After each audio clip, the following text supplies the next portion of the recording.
Hey y'all, welcome to the dark little corner of WAXON Studio. The lighting is terrible back here, but it's gonna be better in just a second when I aim it down at the boil pot.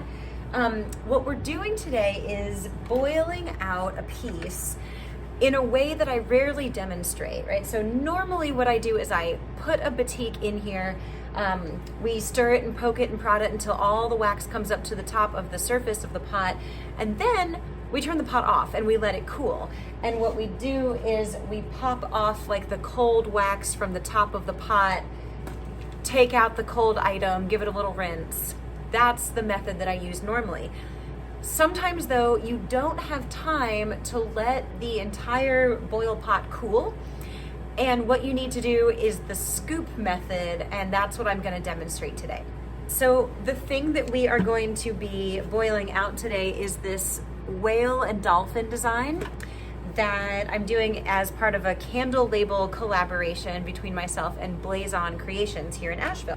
What I'm going to show you is how to remove the wax from a piece in a boil pot and then remove the wax from the boil pot while it's still hot in order to take out your finished piece. We will also be sort of shocking the piece in cold water to make all the leftover wax on the surface beat up and become scrapable.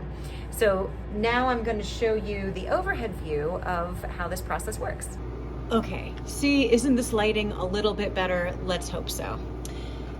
Here's my piece. Here's my hot water, and what I want to show you is this water has been used once before to boil something else out, so there is a little bit of color to it, but not much. You can see when I put my spoon down beneath the surface, you can still see through it just a little bit.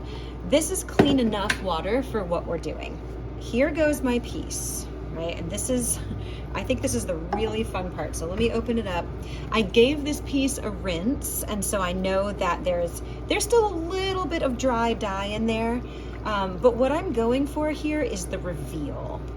My water is at 210 degrees, just below boiling. We never want a rolling boil. We want sort of a soft simmer. And I can feel that as I start to move my piece around, it's getting softer and it's starting to reveal my design without as much wax on it. You know, we won't know exactly what the batik looks like until all the wax is off. I'm gonna go ahead and drop this in here, and then we're gonna fast forward past this next part because it really just does take a few minutes of standing here and stirring and waiting for the wax to get soft enough so that it all comes up to the surface of the pot.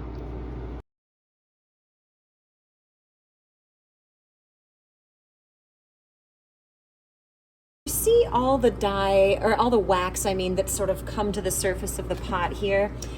What I want to do is I want to scrape it off. I want to try to collect wax without collecting water.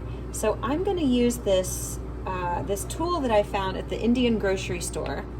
I figure it's as close as I can get to what my friends were actually using in India to scrape the wax or to collect the wax off the surface.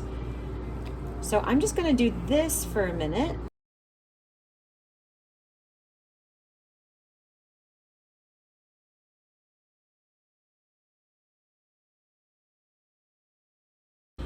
So I've gotten a lot of wax off the surface, but now it's time to poke and prod my item here to loosen up even more wax. So as I stir it, notice there's more wax coming to the surface, right? That makes sense because it's all been trapped in the folds of this beautiful piece, which soon we're gonna see the reveal of. That will be very exciting. Okay, now that there's a little more wax, we're gonna go back into it and we're gonna collect again.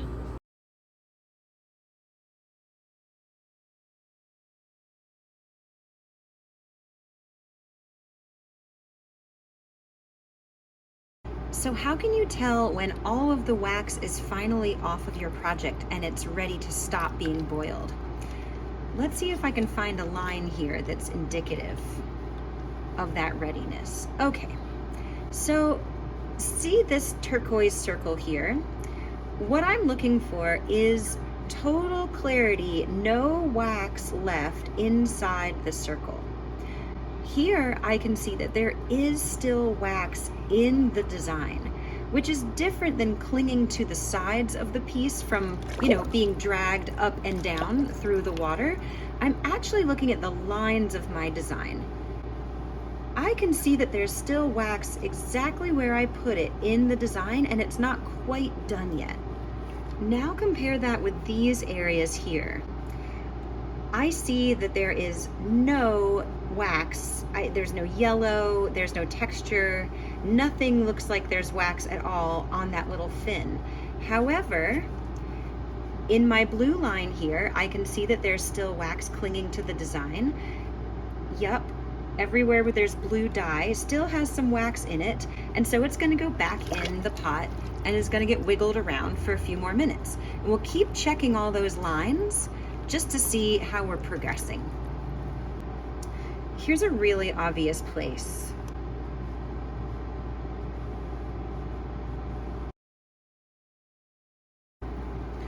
All right, let's check it out now and see if any of those little remaining problem areas are still covered in wax. So remember, as you pull your piece up out of the surface layer here, it will naturally collect wax from the surface, right? And so that's why we want to come in with our spoon or our scooper and just get rid of some of that surface wax to minimize issues in this next step. So I'm just going to do a little more scooping and dumping just to make my life a little bit easier. Okay. What I'm doing right now underwater is just shaking off any remnants of wax that might be there. And let's give a peek. We're looking at lines. Clean and clear. Let's look at some animals. Clean and clear. I think it's ready. Okay, for this next step, what we've got here is our pot of boiling water, or our simmering water with our project inside, and cold water ready to go. So this first step is just take it out and plunge it in. Okay, so let me grab it, let a little of that hot water come off, and plunge it in. In it goes.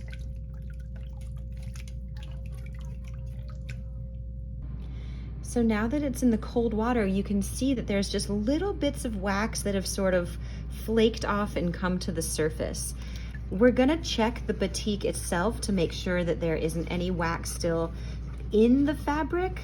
It's okay to have wax on the fabric because essentially what the cold water does is it sort of shocks whatever wax is still on there and separates it from the cloth. So I don't know if you can see this, but in the water, there's like tiny little bits of wax floating around. However, on the fabric, there's really almost nothing. So this method is nice because your final product comes out a lot more quickly, and you don't have to do any of that, waiting for the wax to cool at the top of the pot. It is a little tiny bit fussier with scooping off all the wax, but sometimes that's worth it. But look at this nice, crisp, clean batik. I love it. It looks so good. Let's zoom in on some details here. Gorgeous, completely free of wax, 100% free of wax. I'm gonna rinse it just with warm water just to make sure there's no dye or wax left on it. And then I'm gonna iron it, and we will have a dry, flat, photographable batik that is ready to be made into, in this case, a candle label. So thanks for watching this boil out method, the alternative boil out method. We'll call it the wax scooping method. All right, see you next time. Bye.